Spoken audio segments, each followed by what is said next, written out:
Bismillahirrahmanirrahim. Assalamualaikum warahmatullahi wabarakatuh. Innal hamdalillah nahmadahu wa nasyatunu wa astaghfiru wa nazuhu billahi min syururi anfusina wa min syarriti a'malina ma yahdihillahu fala mudilla wa man yudlil fala hadiya. Asyhadu an la ilaha illallah wahdahu la syarikalah wa asyhadu anna Muhammadan abduhu wa rasuluh. Allahumma sholli ala Muhammad wa ala alihi wa sahbihi ajmain. Inna Allaha wa malaikatu yashuruna ala nabi ya ayyuhallazina amanu wa shollu alaihi wa sallimu taslima. Ya ayyuhallazina amanu taqullaha haqqa tuqatih wa la tamutunna illa wa antum muslimun. Jamaah sidang Jumat yang berbahagia. Pertama-tama saya berpesan untuk diri saya dan untuk para jemaah sekalian agar bertakwa kepada Allah Subhanahu wa taala. Karena takwa adalah sebaik-baiknya menghadap Allah Subhanahu wa taala. Wattazuwa fankir azla at-taqwa. Berbekalah kamu sesungguhnya sebaik-baik bekal itu adalah takwa. Surat Al-Baqarah ayat 167. Kemudian kita bersyukur kepada Allah SWT dengan banyak memujinya atas segala nikmat dan karunia yang Allah limpahkan kepada kita semua. Terlalu banyak nikmat yang telah kita terima, namun sangat sedikit syukur yang kita berikan. Mudah-mudahan Allah SWT menggolongkan kita sebagai hamba-hamba yang bersyukur. Walaupun kita menyadari bahwa syukur kita tidak akan mampu untuk menebus semua nikmat yang telah kita terima. Namun Allah berjanji akan menambah nikmat-nikmat itu untuk kita yang kita mensyukurinya. Jika kamu bersyukur, maka aku akan tambah nikmat-nikmatku untuk kamu. Surat Ibrahim ayat 7. Dan tentunya hamba yang bersyukur itu sedikit. Wa kulun mun ibadihi al-quru. Dan sedikit sekali dari hamba-hambaku yang berterima kasih. Surah Sabah ayat 13. Mudah-mudahan kita termasuk hamba yang sedikit itu. Dan cara kita mensyukuri nikmat Allah Subhanahu wa taala adalah menggunakan nikmat-nikmat itu untuk menaati Allah Subhanahu wa taala. Jamaah kaum muslim yang dimuliakan Allah. Di dalam Al-Qur'an dan dibacakan tadi Allah Subhanahu wa taala berfirman, "Ya ayyuhal adlin amnu wa attaqullaha." Wahai orang-orang yang beriman, bertakwalah kamu kepada Allah. Wa iznur nafsun ma qadma igdan. Dan berhaklah tiap orang yang memperhatikan bekal apa yang akan dibawa mati untuk hari esoknya. Wa taqwa Allahu an Allahu khabirun bima tumliun. Sesungguhnya Allah Maha mengetahui apa yang kamu kerjakan. Quran Surah Al-Asr ayat 18. Di dalam ayat ini Allah Subhanahu wa taala memerintahkan kita untuk bertakwa 2 kali perintah di dalam awal ayat ini di penghujung ayat. Bertakwalah kamu kepada Allah. Ini merupakan pesan yang terbaik yang disampaikan oleh seorang muslim kepada muslim lainnya. Apabila saudara kita minta nasihat kepada kita, maka wajib bagi kita untuk menasihatinya. Jika saudaramu meminta nasihat, maka nasihatilah dia. Hadis riwayat Muslim. Kalaulah berat kita menyampaikan nasihat yang panjang, maka cukup bagi kita berkata, "Ya fulan, ittaqillah." Wahai fulan, bertakwalah kamu kepada Allah Subhanahu wa taala. Dan Allah Subhanahu wa taala telah menyampaikan pesan takwa ini kepada nabinya. Ya ayyuhal nabiyyu attaqwaha. Wahai Nabi, bertakwalah kamu kepada Allah. Quran Surah Al-Ahzab ayat 1. Demikian pula Nabi berpesan kepada kita semua di dalam sabda beliau. Attaqullah yatamgun natashallahu wi qalas buk hasim. Bertakwalah kamu kepada Allah dimanapun kamu berada dan iringilah keburukan itu dengan kebaikan, niscaya dengan akan menghapusnya, dan bergaullah kamu kepada manusia dengan akhlak mulia. Hadis riwayat Tirmizi.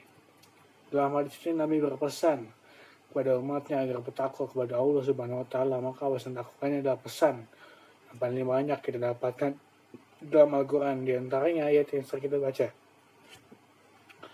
Ya ayyuhalladzina amanu wattaqullaha taqwa. Wahai orang-orang yang beriman, bertakwalah kamu kepada Allah dengan sebenar-benarnya takwa. Quran surat Al-Imran ayat 102. Sebenar-benar takwa mengandung 3 makna.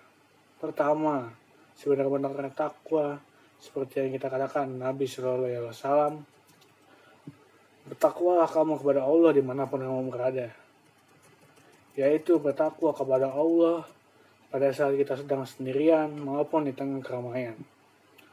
Ketika kita seorang diri maupun kita berada di tengah-tengah sahabat-sahabat atau teman-teman kita, inilah hakikat takwa yang sebenar-benarnya. Takwa tanpa memandang tempat dan kondisi dimanapun kita berada, baik ada yang memantau dan melihat kita maupun tidak ada yang melihat dan memantau kita. Kita tetap menjaga takwa kita kepada Allah Subhanahu wa taala. Itulah makna sebenar-benarnya takwa. Kedua, sebenar-benarnya takwa juga bermakna kepada Allah Subhanahu wa taala apapun kondisinya, baik pada saat suka maupun duka, pada saat lapang maupun sempit, pada saat kaya maupun miskin. Bagaimanapun keadaannya, kita tetap mempertahankan takwa kita kepada Allah Subhanahu wa taala. Tidak hanya bertakwa pada saat senang, tapi kita lupa takwa pada saat susah. Atau sebaliknya, kita bertakwa kepada Allah Subhanahu wa taala pada saat susah, tapi kita lupa kepadanya pada saat senang. Sebenarnya takwa pada Allah adalah menjaga hukum-hukum Allah, agama Allah, menjaga halal dan haram, baik pada saat kita senang maupun susah, lapang maupun sempit, miskin maupun kaya. Di sana ada sebagian orang yang bertakwa pada Allah pada saat dia lapang. Ketika Allah memberikan kelapangan rezeki, ketika Allah Subhanahu wa taala memberikan kemudahan usaha dan urusannya, maka dia pun bertakwa kepada Allah Subhanahu wa taala.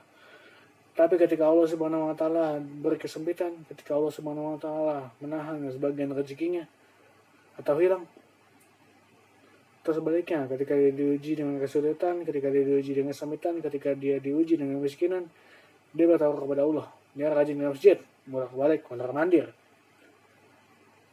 berdoa kepada Allah, merintih sambil menangis itu waktu sempit. Tapi ketika Allah beri kelapangan, ketika Allah Subhanahu wa taala beri kekayaan, Allah lontorkan rezekinya dan nikmat kepadanya, dia lupa. Dia lupa masjid, dia lupa ketaatan, dia lupa segala amal soleh yang dia lakukan dahulu waktu dia miskin. Dia lupa berdoa kepada Allah Subhanahu wa taala. Padahal waktu miskin dulu dia rajin berdoa kepada Allah Subhanahu wa taala. Sekarang dia sudah kaya, dia lupa berdoa kepada Allah Subhanahu wa taala. Maka sebenarnya takwa adalah takwa yang tetap kita jaga bagaimanapun keadaan kita. Saat kita susah maupun senang, lapang, sempit, tanpa pandang bulu. Ketiga, makna sebenar-benar takwa adalah takwa kepada Allah tanpa pamrih, bukan karena pujian, sanjungan, apresiasi, komentar netizen, bukan karena apa kata manusia atau kata dunia, tapi dia bertakwa kepada Allah murni lillahi ta'ala tanpa pamrih, tanpa mengharapkan pujian, sanjungan, ataupun apresiasi, komentar manusia. Sebagian orang ketika sepi komentar dari manusia, maka dia pun melemah, maka dia pun meninggalkan ketaatan amal solehnya. Tapi ketika mendapat pujian, ketika dia mendapat apresiasi, komentar dari manusia, maka dia pun semangat mengerjakan amal-amal kebaikan, takwanya hanya karena pamrih manusia. Makna kepada Allah SWT tanpa pamrih, baik ada yang mengomentari maupun bagi kita tidak ada yang mengomentari, kita tetap menjaga dan mempertahankan takwa kita kepada Allah SWT. Makna dari sebenarnya takwa ayat yang mungkin sering kita baca, wahai orang-orang yang beriman, bertakwalah kamu kepada Allah dengan sebenar-benarnya takwa. Itulah makna sebenar-benarnya takwa.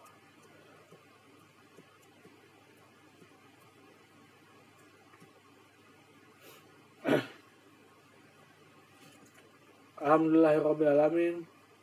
Allahumma fir ilmu kimina wal mu'minina wa muslimina wa muslimat alla yaminum walamwat innaka sami'un qaribun mujibul da'awat. Rabbana zalamna anfusana wa illam taghfir lana wa tarhamna lanakunanna minal khasirin. Rabbana atina fid dunya hasanah wa fil akhirati hasanah wa qina adzabannar. Alhamdulillah rabbil alamin. Ibadallah, innallaha ya'muru bil adli binafsi wa itazil qurba wa yanha 'anil fahsya'i wal munkari ya'izukum la'allakum tadhkurun waskurul yarzukum wasyakur ala mati yuzum wa zikru akbar. Aqimissalah.